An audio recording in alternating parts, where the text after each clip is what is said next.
Pendidikan kewarganegaraan memiliki peran yang sangat penting dalam menginternalisasi nilai-nilai kebangsaan dan juga nasionalisme kepada warga negara Indonesia. Pendidikan ini tidak hanya berfungsi sebagai mata pelajaran yang menanamkan pengetahuan tentang negara, tetapi juga sebagai sarana pembentukan karakter dan kesadaran bernegara. Melalui proses belajar, diskusi, dan juga refleksi, siswa diajak untuk memahami arti Pancasila, Undang-Undang Dasar 1945, Bhinneka Tunggal Ika, serta nilai-nilai demokrasi dan juga toleransi. Namun, dalam praktiknya, Indonesia masih menghadapi berbagai hambatan dan juga tantangan. Yang pertama, derasnya arus globalisasi dan pengaruh budaya asing seringkali mengikis rasa cinta tanah air.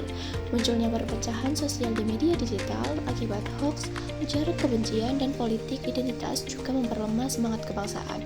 Pendidikan kewarganegaraan sendiri kadang masih diajarkan secara teoritis sebelum menyentuh praktik nyata di lingkungan siswa.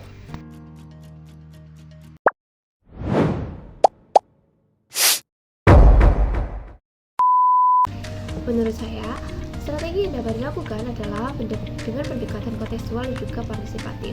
Misalnya, mengaitkan nilai-nilai nasionalisme dengan isu-isu aktual seperti lingkungan, sosial, ataupun budaya lokal, sehingga siswa itu merasa nilai itu relevan. Selain itu juga, sebagai seorang guru, kita juga harus menjadi teladan dalam bersikap nasionalis, dan juga lembaga-lembaga sekolah perlu menciptakan program seperti proyek kebangsaan, kampanye digital, serta kegiatan kolaboratif lintas budaya lainnya. Konflik horizontal di Indonesia seringkali disebabkan oleh perbedaan suku, agama, ras, dan golongan, serta kesenjangan sosial ekonomi. Namun, akar terdalamnya adalah minimnya literasi kebangsaan dan digital, sehingga masyarakat mudah terprovokasi oleh informasi yang belum tentu benar. Media sosial sering memperbesar perbedaan, bukan memperkuat persatuan.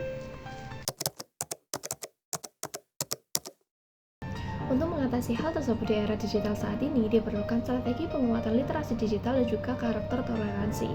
Masyarakat perlu dididik agar mampu memilah informasi, berpikir kritis, dan juga menolak provokasi yang memecah belah suatu bangsa. Seperti pemerintah, lembaga pendidikan, dan juga influencer seharusnya mampu berkolaborasi membangun ruang digital yang sehat. Selain itu juga, penerapan cyber law harus ditegakkan dengan tegas agar pelaku penyebaran kebencian atau hoax tidak dibiarkan bebas di luar sana. Dan begitu, semangat Bhinneka Tunggal Ika bisa tetap hidup di dunia maya maupun di dunia nyata. Isu kemiripan budaya dengan negara tetangga memang sering terjadi, seperti kain batik, makanan tradisional, tarian, atau lagu daerah. Namun, hal ini tidak seharusnya menjadi sumber konflik, melainkan menjadi peluang memperkuat diplomasi budaya negara Indonesia. Strategi yang dapat dilakukan negara Indonesia adalah memperkuat klaim identitas melalui pengakuan resmi dan juga promosi global. Yang pertama, mungkin pemerintah itu dapat mendaftarkan kekayaan budaya ke UNESCO sebagai warisan budaya tak benda dunia. Yang kedua, perlu meningkatkan riset dan juga dokumentasi budaya lokal agar memiliki bukti autentik dan juga ilmiah.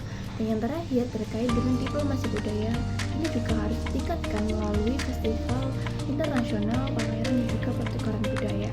Dengan strategi ini, mungkin Indonesia itu tidak hanya menghindari konflik dengan negara lain, tapi juga menegaskan identitas nasional sebagai bangsa yang kaya dan juga berdaulat secara budaya.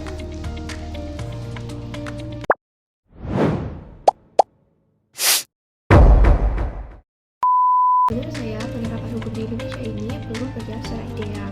Memang secara normatif itu Indonesia itu memang sudah memiliki hukum yang cukup lengkap, namun dalam praktik secara langsung masih terdapat kesenjangan antara hukum di atas kertas dan juga hukum di lapangan. Beberapa faktor penyebabnya itu seperti korupsi, tumpang tindih peraturan, namanya penegakan hukum, dan juga intervensi kepentingan politik. Seringkali kita itu melihat kasus hukum yang menimbulkan ketidakadilan, di mana rakyat kecil ini mendapatkan hukuman berat, sementara pelaku korupsi atau kejahatan besar itu bisa mendapatkan keringanan. Mungkin solusi yang dapat diterapkan yang pertama terkait dengan reformasi sistem hukum dengan memperkuat lembaga penegak hukum yang independen dan juga transparan. Berikutnya, dengan meningkatkan integritas aparat hukum melalui pendidikan moral dan juga pengawasan publik. Dan yang terakhir itu terkait dengan digitalisasi sistem hukum agar prosesnya itu lebih cepat, terbuka, dan juga mengurangi praktik suap.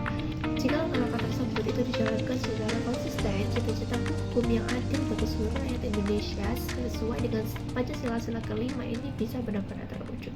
Seperti itu. Terima kasih.